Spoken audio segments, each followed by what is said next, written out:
Então, hoje nós tratamos da justificação mais uma vez. Esse tema a gente vem tratando dele já há algumas aulas e hoje é o último ponto. Esse tema tão importante, né, que é o fundamento, né, da nossa fé, a justificação. E hoje a questão abordada foi a respeito de como a justificação aconteceu no Antigo Testamento.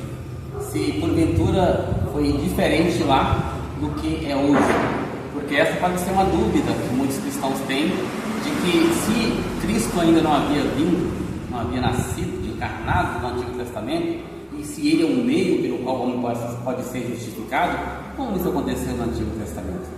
Então nós usamos o texto de Romanos 4, né, do 1 ao 25, para podermos ver como Paulo faz citações, inclusive do Antigo Testamento, usando a figura de Abraão e também a figura de Davi, para provar que a justificação ela é um ato gracioso de Deus em todo e qualquer tempo, que Abraão foi justificado também pela fé, porque Abraão creu na promessa de um filho que Deus fez a ele, e por esta fé ele foi considerado, declarado justo por Deus, então através da fé. Uma outra coisa importante também que nós vimos, que inclusive a justificação ela precede a circuncisão. Então antes de Abraão ser circuncidado e dele receber a ordem que todos a partir dele ali teriam que ser circuncidados, ele foi primeiro Deus fez uma aliança com ele, e a circuncisão foi apenas um sinal de que essa aliança já havia sido feita. Deus já havia declarado Abraão justo, e depois então que aconteceu a obra da circuncisão. E uma outra coisa também, que a circuncisão também ela está acima, ou melhor, que a justificação também ela não pode ser adquirida através da lei, mas que é através somente da fé, porque a lei ela não é capaz de justificar ninguém. A lei teve o seu papel, não com o propósito de que alguém fosse justificado a partir dela, mas como nós falamos aqui em Romanos 3,19, diz que a lei serve para que as pessoas calem suas bocas diante de Deus, porque elas compreendam que são incapazes de alcançar o padrão exigido por Deus de moralidade e de justiça, que elas dependem de Deus para que sejam justificadas. Então, a justificação ela só pode ser adquirida mediante a fé, desde o Antigo Testamento até o Novo Testamento.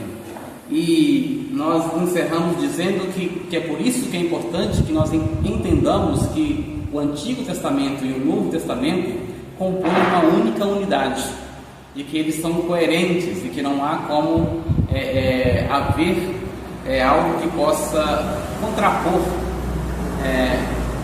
dentre os dois testamentos, mas que eles formam uma unidade coesa e que não há nenhum tipo de diferença entre eles, no sentido de que isso pode se tornar uma oposição de pensamentos, de ensinamentos. Mas é importante que isso seja claro para nós.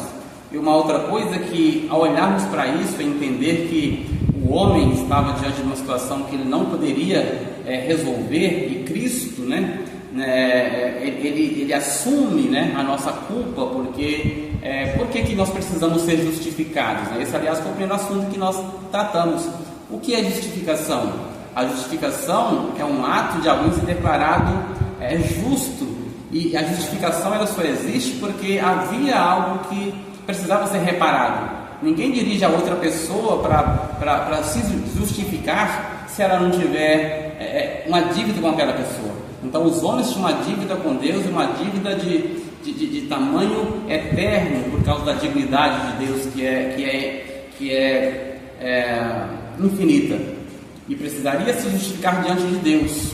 Então, como essa culpa era muito grande, os homens não poderiam nunca pagar por isso, o próprio Deus, que era o juiz de tudo isso, e também a pessoa que foi ofendida pelo pecado do homem, ele graciosamente providencia um meio pelo qual, e um único meio pelo qual o homem poderia ser justificado, que era através de Cristo. Cristo então realiza aquilo que chamamos de dupla imputação. Ele pega esta culpa do homem para si e imputa no homem a sua justiça. Deus aceita então isso como uma forma de pagar, porque Deus ele se dispôs a resolver esse problema da humanidade. Porém, ele não poderia fazer isso sem que a culpa destes homens fosse reparada, porque Deus é um juiz, um Deus justo, um juiz justo, um justo juiz. E assim sendo, a culpa do homem tem que ser punida, porque se ele fizesse isso sem punir a culpa do homem, ele seria injusto. E como fazer isso? Então ele envia Cristo. Cristo paga esta culpa, paga este crime dos homens contra Deus, o juiz, e aí então Deus aceita esse sacrifício e o homem então agora é considerado justo, porque Cristo pagou e não deve nada. E como é que isso ficou claro e evidente? Porque depois de Cristo realizar esta obra e ter que morrer, porque o preço pela culpa é o preço de sangue, Cristo morre, mas Deus, como sinal de que o sacrifício foi aceito, ele ressuscita Cristo dentre os mortos. E por isso temos a nossa esperança. Assim como Adão nos representou no pecado, e quando ele pecou, toda a humanidade também pecou, Cristo nos representa na vida. Quando Cristo paga, nós também pagamos. Quando Cristo morre para o pecado, nós também morremos. Quando Cristo, para pagar os pecados, nós também morremos. Quando Cristo ressuscita, nós também ressuscitamos com Ele. Então, foi feito, está pago, está consumado, e por isso nós somos salvos. Então precisamos da justificação porque tínhamos uma dívida e fomos justificados porque teria que ser paga esta conta diante de Deus. E só para encerrar, tem dois benefícios da justificação que é importante ser dito. O primeiro deles é que uma vez que nós somos justificados, nós agora temos paz com Deus. Nosso status muda de inimigos de Deus para filhos de Deus através da justificação. E essa paz com Deus, como eu disse para os irmãos aqui, não é essa paz que nós sentimos porque estamos em Cristo. Isso nos faz lidar com situações adversas de forma tranquila e serena. Não é esta paz.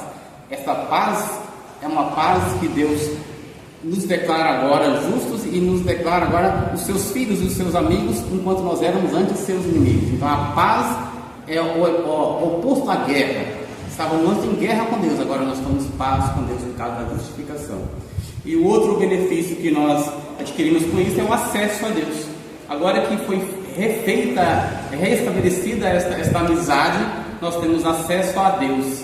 E até uma ilustração que eu usei foi que, assim como o funcionário de confiança do rei tem acesso a ele direto, né, no palácio do rei, ele tem acesso ao trono do rei, assim nós, como filhos, temos acesso ao trono do Pai de uma forma direta através de Cristo, porque a amizade foi refeita.